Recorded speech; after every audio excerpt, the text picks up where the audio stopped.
Ikigai. हर इंसान चाहता है कि उसकी जिंदगी बहुत लंबी और खुशियों से भरी हो। ये किताब जापानियों की जिंदगी के हर पहलू को गहराई से समझाकर जापानी संस्कृति की पूरी झलक आपके सामने रख देती है। खास तौर पर जापान के उस आइलैंड की जहां लोग 100 साल से भी ज्यादा जीते हैं। ऑथर बताते हैं, लंबा, स्वस्थ और खुशहाल जीवन जीने का जापानी तरीका। हर कल्चर में सीखने लायक अच्छी बातें होती हैं, लेकिन कितना अच्छा होगा ना अगर हमारे हाथ में एक ही बार में ही लंबा जीवन, जिंदगी का मकसद और मन की खुशी पाने की चाबी लग जाए। आखिर ये सब हमारी बुनियादी जरूरतें ही तो है। इस चाबी का नाम है इकिगाई। ये आपको ऊपर बताए गए तीनों खजानों तक पहुंचाती है। हर किसी की इकिगाई अलग होती है, जिसे आप इस किताब की मदद से ढूंढ सकते हैं। इस किताब को पढ़कर आप जानेंगे कि फ्लो क्या है और इसका क्या महत्व है। करोके किस तरह आपको युवा बनाए रखता है। दोस्ती इस दुनिया का सबसे कीमती तोहफा क्यों है। जिंदगी में एक उद्देश्य का होना बहुत जरूरी है। हम में से कौन है जो स्वस्थ और मीनिंगफुल जिंदगी जीना नहीं चाहता। अगर आपका कोई राज है तो ओकिनावा आइलैंड पर उसका खुलासा भी हो जाता है। ये दक्षिणी जापान का एक द्वीप है।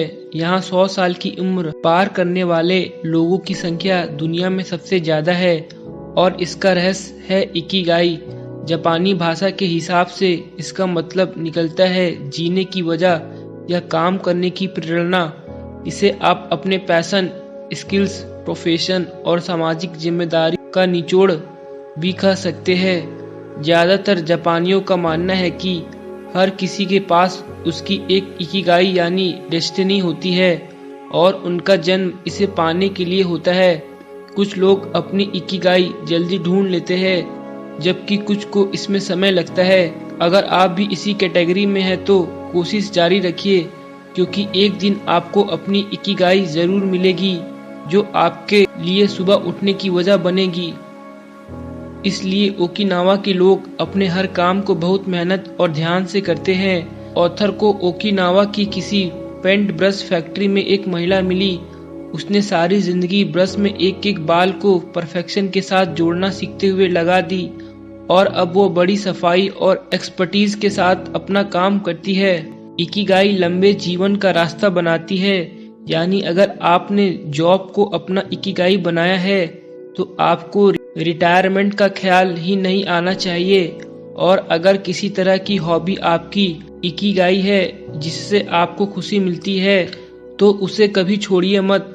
ओकिनावा के लोग इस नियम का पूरी तरह पालन करते हैं और इस वजह से उम्र के आखिरी सालों तक एक्टिव रहते हैं। अगर उनको जबरन रिटायर कर भी दिया जाता है तो वो व्यस्त रहने के कुछ न कुछ तरीके ढूंढ ही लेते हैं, जैसे कि गार्डनिंग या कोई सामाजिक गतिविधि इत्यादि। और इस पक्के इरादे की वजह से उनको फायदे भी मिलता है। वहाँ 100 साल या इससे ज्यादा उम्र के लोगों पर कई की हुई स्टडीज यह बताती है कि इन लोगों में दिल की बीमारियों या डिप्रेशन या डिमेंशिया की डर बहुत कम होती है। आगे आप जानेंगे कि किस तरह एक्टिव माइंड आपको लंबी जिंदगी देता है। ऑथर बताते हैं, आपका मस्तिष्क जितना एक्टिव रहता है और आप जितना कम तनाव लेते हैं उतनी लंबी जिंदगी जी सकते हैं। इस बात को मेडिकल साइंस भी मानता है कि अच्छी जिंदगी के लिए मानसिक और शारीरिक सेहत बहुत जरूरी है। प्रैक्टिकल लाइफ में हम अपने शरीर को स्वस्थ रखने के बारे में तो फिर भी सोच लेते हैं, पर दिमाग की सेहत के लिए शायद ही कोई एफर्ट करते हैं। जिस तरह फिजिकल एक्टिविटी में कमी होने पर तबीयत बिगड़ती है, मेंटल एक्टिविटी में कमी भी तरह तरह की परेशानियों को जन्म देती है, खास तौर पर न्यूरल प्रॉब्लम्स को। इसलिए दिमागी कसरत भी उतना ही जरूरी है। न्यूरो साइंटिस्ट श्लोमो ब्रेजनिट्स का तो यहाँ तक कहना है कि बढ़ती उम्र के साथ लोगों के ब्रेन की फ्लेक्सिबिलिटी कम होने की एक बड़ी वजह यह है कि वे कुछ नया सीखने या करने की कोशिश ही नहीं करते। उनको अपने पुराने रूटीन या लाइफ स्टाइल की इतनी आदत पड़ जाती है कि इसे बदलने को लेकर वो बिल्कुल इजी नहीं होते। शरीर के लिए कई तरह के वर्कआउट होते हैं, पर दिमाग का वर्कआउट कैसे किया जाए, असल में यह बहुत आसान है। चेस या कार्ड जैसे माइंड गेम बहुत मददगार साबित होते हैं। अगर आप घर से बाहर जाकर लोगों से मिलते हैं और सोशल सर्कल बढ़ाते हैं तो इससे बेहतर उपाय और कुछ नहीं हो सकता। लंबे जीवन का दूसरा रहस्य है तनाव से दूर रहना।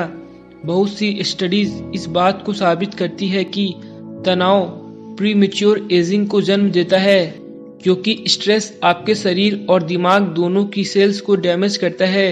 हिल्डरबर्ग यूनिवर्सिटी में इस पर एक स्टडी की गई। एक डॉक्टर से बहुत कठिन जॉब इंटरव्यू लिया गया और उसे गणित के मुश्किल सवाल हल करने के लिए दिए गए। इसके बाद उसके खून की जांच की गई। उसमें पाया गया कि इंटरव्यू के तनाव की वजह से खून में उसी तरह से एंटीबॉडी रिलीज हुई जैसे किसी बैक्टीरियल या वायरल इन्फेक्शन में होती है।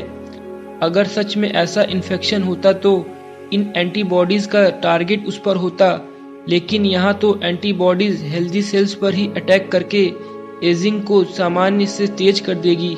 इसलिए जितना हो सके तनाव से दूर रहे। इसके बहुत आसान तरीके हैं। आप माइंडफुल रहने की आदत डालिए, योग और कसरत कीजिए। इन सबसे आप रिलैक्स होते हैं और अपने शरीर और दिमाग पर ज़्यादा अच्छी तरह फोकस कर पाते हैं। ये सारे तनाव से बचने के तरीके हैं, लेकिन ऐसे लोग क्या करें जिनका तनाव ने पहले ही बुरी तरह तोड़ कर रख दिया है।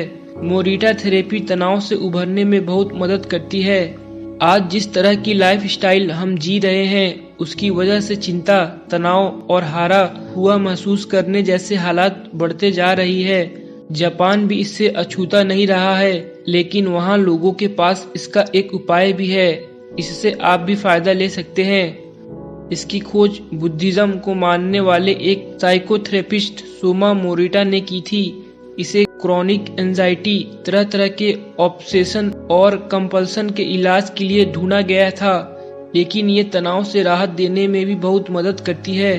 बहुत सी थेरेपीज में जहां पॉजिटिव सोच पर जोर दिया जाता है, मोरिटा थेरेपी उल्टे ढंग से काम करती है। इस थेरेपी में लोगों को उनकी भावनाओं पर फोकस करके स्वीकार करना सिखाया जाता है। यानी आपके मन में जो कुछ चल रहा है उसे बदलने की कोशिश किए, स्वीकार कर लीजिए और इसके बाद अगला कदम होता है नई और अच्छी भावनाओं को जन्म देने का, जो कि धीरे धीरे पुरानी नकारात्मक भावनाओं की जगह ले लेती है। इस थेरेपी के 4 चरण होते हैं। शुरुआत होती है पूरी तरह रिलैक्स होने से। लगभग 1 हफ्ते तक मरीज को बिस्तर पर आराम से लेटे रहने को कहा जाता है। उसे ध्यान भटकाने वाली हर चीज से दूर रखा जाता है, जैसे मीडिया। मिलने जुलने वाले लोग उसे ज्यादा बात भी नहीं करने दी जाती है। एक साइकोथेरेपिस्ट उसे समय समय पर मिलने आते हैं और उसकी कंडीशन देखते रहते हैं, और वह व्यक्ति बस अपने मन में चल रहे विचारों पर ध्यान देता रहता है। अगले चरण में कुछ एक्टिविटीज शामिल की जाती है। उसे डायरी लिखने को कहा जाता है, वॉक करने को कहा जाता है और कुछ ब्रीथिंग एक्सरसाइज कराई जाती है। तीसरे चरण में उसकी एक्टिविटीज को और बढ़ाया जाता है। अब लकड़ी काटना, पेंटिंग जैसे कुछ प्रोडक्टिव काम इसमें जोड़ दिए जाते हैं। इस तरह के नए अनुभवों से उसके मन में नए विचार आते हैं, जीवन में नई यादें जुड़ती है, उसका माइंड इंगेज रहता है, उसमें खुशी, आनंद और धैर्य का समावेश होने लगता है। और इसके बाद चौथे चरण की शुरुआत होती है। अब वो तरोताजा होकर अपनी पुरानी दुनिया में एक नई सोच, नए अनुभव और नए उद्देश्य के साथ वापसी करता है। भरपूर आराम और किसी भी तरह के डिस्ट्रैक्शन से दूर रहना आपकी सेहत पर बहुत सकारात्मक असर डालता है, लेकिन आपको जीने के लिए एक उद्देश्य तो चाहिए ही। इसके लिए अब हम इकिगाई की तरफ वापस चलते हैं। ऑथर बताते हैं, यंग रहने का सबसे अच्छा तरीका है एक्टिव रहना। अगर आप मन को सुकून देने वाले किसी काम में व्यस्त रहते हैं तो खुद के लिए इससे अच्छा गिफ्ट नहीं हो सकता, क्योंकि इस काम में आप सब कुछ भुलाकर पूरी तरह से डूब जाते हैं। आपको लगता है यह काम आप सारी जिंदगी कर सकते हैं। यह काम कुछ भी हो सकता है, जैसे कुकिंग, पेंटिंग या ड्राइंग, और इस तरह की एक्टिविटी आपको एक लंबा जीवन जीने में मदद कर सकती है। इस खुशी के एहसास को साइकोलॉजिस्ट सिकिसजेंटमिहाली ने फ्लो का नाम दिया। ये ऐसी अवस्था है जहां आप किसी काम में इस तरह इन्वॉल्व हो जाते हैं कि दूसरी कोई बात, चिंता, परेशानी का आप पर कोई असर नहीं होता। यहाँ तक कि आपको समय का एहसास भी नहीं रहता। आपने कभी किसी बच्चे को उसके मनपसंद खिलौने के साथ देखा है या किसी पेंटर को पेंटिंग करते हुए? इनको इस बात से कोई मतलब ही नहीं रहता कि आसपास क्या चल रहा है। अगर आप बोरियत दूर करने के लिए सोशल मीडिया पर समय बर्बाद करते हैं तो उसकी जगह कोई ऐसी हॉबी बना लीजिए जो आपका और समाज का भला करे। फ्लो वाली अवस्था आपको बहुत से कामों में मिल सकती है। लोगों के पास अपने अपने तरीके होते हैं। लोग चेस खेलकर, म्यूजिक में और यहाँ तक कि किताबों में भी अपने लिए फ्लो ढूंढ लेते हैं। इससे मन को ही नहीं बल्कि दिमाग को भी बहुत सुकून मिलता है, क्योंकि आप देर तक एक ही चीज में खोए रहते हैं और उल्टे सीधे विचार आपके दिमाग को घेर नहीं पाते। आपका इकिगाई यानी आपके जीवन का उद्देश्य ही आपको फ्लो की स्टेट देगा। और अगर इसके बाद भी कुछ कमी रह जाती है तो कोई ऐसी हॉबी डेवलप कर लीजिए जो इस कमी को पूरी कर दे। आपके काम में थोड़ा मुश्किल या चैलेंज होना जरूरी है।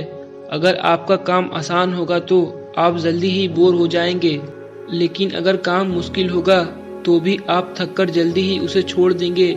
इसलिए अपना कैलिबर पहचान कर शुरुआत कीजिए। अगर आप कोई लैंग्वेज सीखना चाहते हैं तो ऐसी भाषा चुनिए जो थोड़ी आसान हो और आपको इंटरेस्टिंग लगती हो।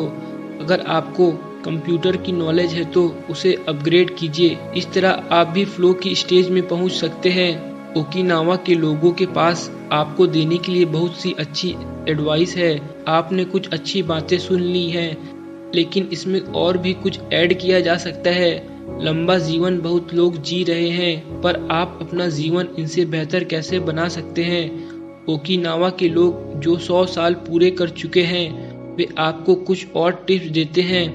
पहली सलाह यह है कि आप बेफिक्र होकर जीना शुरू कर दीजिए और हर किसी का अभिवादन करने की आदत डालिए। भले ही आप लोगों को ना जानते हो, उनसे मुस्कुराकर और दिल खोलकर मिलिए। उनका मानना है कि इस तरह आप बहुत से दोस्त बनाते हैं। आप बच्चों के साथ बच्चे बन जाते हैं, तब आप बुजुर्ग होने लगते हैं तो भी इनसे मेल जोल बना रहता है और आप कभी अकेलापन महसूस नहीं करते। इस तरह आपका दिल हमेशा युवा बना रहता है। वे यह भी समझाते हैं कि जिन चीजों का आप बदल ही नहीं सकते उनकी चिंता कर भी क्या होगा, बल्कि आपका तनाव बढ़ता ही रहेगा। मान लीजिए आप अपने करियर से खुश नहीं हैं। इसकी चिंता में घुले रहने पर आप अपनी परफॉर्मेंस खराब ही करेंगे। इससे बेहतर ये होगा कि आप कोई नई स्किल सीखकर अपने करियर को एक नई दिशा दें। ओकिनावा अच्छी आदतें डालने की सलाह भी देते हैं। सुबह जल्दी उठना अच्छा होता है। कुछ समय तक आपको इसके लिए एफर्ट करने पड़ेंगे, लेकिन एक दिन आपको इसकी आदत पड़ जाएगी। इसके फायदे इतने हैं जिसे गिनना मुश्किल है। लेकिन अगर आप 1 घंटा जल्दी उठ जाएं तो सोचिए इतनी देर में कितना काम निपटा सकते हैं। आप सुकून से अपनी चाय का मजा ले सकते हैं, गार्डन और घर को संवार सकते हैं, अपनी हॉबी को टाइम दे सकते हैं। ओकिनावा के लोग ये भी मानते हैं कि उनके लंबे और स्वस्थ जीवन की एक वजह यह है कि वो अपना हर काम खुद करते हैं। सब्जियां उगाते हैं, खाना बनाते हैं, घर की सफाई करते हैं। दोस्ती और अपनेपन के रिश्ते को ये लोग सबसे महत्वपूर्ण समझते हैं। इस वजह से अपने पड़ोसियों से घुल मिलकर रहते हैं और रोज उनके साथ समय बिताते हैं। ओकिनावा में भोजन में बहुत वैरायटी होती है, लेकिन पोर्शन छोटे होते हैं। जापान के लोगों की औसत आयु दुनिया में सबसे ज्यादा होती है और ओकिनावा के लोग बाकी जापानियों से भी लंबा जीवन जीते हैं। इस बात ने जापानी खान पान को दुनिया भर में एक पहचान दिलाई है। राइकुस यूनिवर्सिटी के एक हार्ट स्पेशलिस्ट माकोटो सुजुकी ने 70 के दशक में ओकिनावा के लोगों के भोजन पर बहुत सी स्टडीज की है। इसमें सबसे पहली बात यह है कि इनके भोजन में बहुत वैरायटी होती है। यहाँ कम से कम 206 तरह के भोजन होते हैं, जिसमें बहुत से हर्ब्स और मसाले शामिल है। ओकिनावा के लोग फल और सब्जियों की 5 सर्विंग रोज खाते हैं और इस बात का ध्यान रखते हैं कि उनकी प्लेट में इंद्रधनुष के हर रंग की एक न एक चीज जरूर हो। इस तरह खाने को वैरायटी मिल जाती है। उनका बाकी भोजन काफी सादा रहता है। इसमें चावल और नूडल जैसी बेसिक चीजें होती हैं। वे नमक और चीनी का इस्तेमाल कम से कम करते हैं। यहाँ तक कि जापान के बाकी लोगों की तुलना में उनकी चीनी की खपत 60% और नमक की खपत 50% तक कम होती है, जबकि जापानी भोजन को दुनिया के सबसे हेल्दी भोजन में से एक माना जाता है। वैरायटी की तरह पोर्शन का भी ध्यान रखा जाता है। उनका मानना है कि आप उतना ही खाएं जिससे आपका पेट 80% भर जाए, यानी आपको थोड़ी भूख बाकी रहे। जापान में इसे हरा हचीबू कहा जाता है। इसका सबसे आसान तरीका है कि आप मीठा ना खाएं या पोर्शन छोटा रखें। ओकिनावन छोटे छोटे बर्तनों में खाना परोसते हैं। इससे लगता है कि आपके सामने बहुत सारा खाना रखा है, जबकि असल में खाने की मात्रा कम होती है। इसमें चावल, सब्जियां, सूप और बीन्स के स्नैक्स होते हैं। जिस बात को मॉडर्न साइंस ने इतने रिसर्च और स्टडीज के बाद समझा, उसे ओकिनावा के लोग बहुत पहले ही समझ चुके थे। आज हम सब कैलोरी इंटेक शब्द से परिचित है और ज्यादा कैलोरी लेने के नुकसान भी जानते हैं, जबकि ओकिनावा के लोग लंबे अरसे से इसका ध्यान रख रहे हैं। कैलोरी इंटेक कम करने से इंसुलिन लाइक ग्रोथ फैक्टर 1 नाम की प्रोटीन का लेवल कम रहता है। इसकी अधिकता से एजिंग तेज हो जाती है, यानी इसे कम रखकर आप सीधे सीधे अपनी उम्र बढ़ा रहे हैं। ऑथर बताते हैं, शरीर को रेजुविनेट करने के लिए भोजन में एंटीऑक्सीडेंट होना जरूरी है। सुपर फूड के कॉन्सेप्ट ने भोजन के बारे में लोगों की सोच बदल दी है।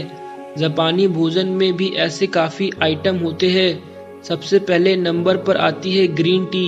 इसमें भरपूर मात्रा में एंटीऑक्सीडेंट होते हैं। स्टडीज से ये सामने आया है कि ग्रीन टी उम्र बढ़ाने में बहुत मदद करती है। ग्रीन टी बैड कोलेस्ट्रॉल कम करती है, ब्लड शुगर लेवल और खून का बहाव सही रखती है और इन्फेक्शन से भी बचाती है। ओकिनावा के लोग इसमें जैस्मीन मिलाकर इसके फायदे और बढ़ा देते हैं। इसकी वजह से हार्ट और इम्यून सिस्टम मजबूत बनते हैं। लेकिन ग्रीन टी सबको अच्छी नहीं लगती। आप इसकी जगह व्हाइट टी ले सकते हैं। ये ग्रीन टी से भी ज्यादा फायदेमंद होती है। ये तो हुई बेवरेज की बात। खाने में सिकुवासा नाम का सिट्रस फ्रूट वहाँ बहुत पसंद किया जाता है। इसका जूस इतना खट्टा होता है कि इसे आप बिना पानी मिलाए नहीं पी सकते। इसमें नोबिलिटीन नाम का एंटीऑक्सीडेंट होता है। ये नींबू और संतरे जैसे फलों में भी पाया जाता है, पर सिकुवासा में नोबिलिटीन की मात्रा संतरे से 40% तक ज्यादा होती है। ओकिनावा में इसे बहुत से व्यंजनों में डाला जाता है और बेक करके भी खाया जाता है। आप भी एकदम से इसे खाने की आदत नहीं डाल पाएंगे। इसकी जगह आप ब्रोकली, सामन, स्ट्रॉबेरी, एप्रिकॉट जैसे दूसरी हाई ऑक्सीडेंट वाली चीजें खा सकते हैं।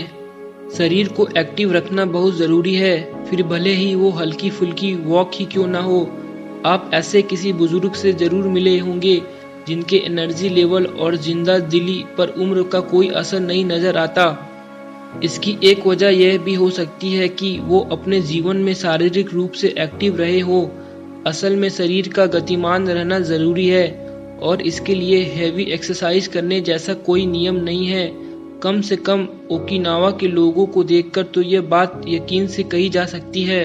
ये लोग अपने आस पड़ोस में घूम लेते हैं, अपने गार्डन की देखभाल करते हैं और तो और करोके बार के भी मजे लेते हैं।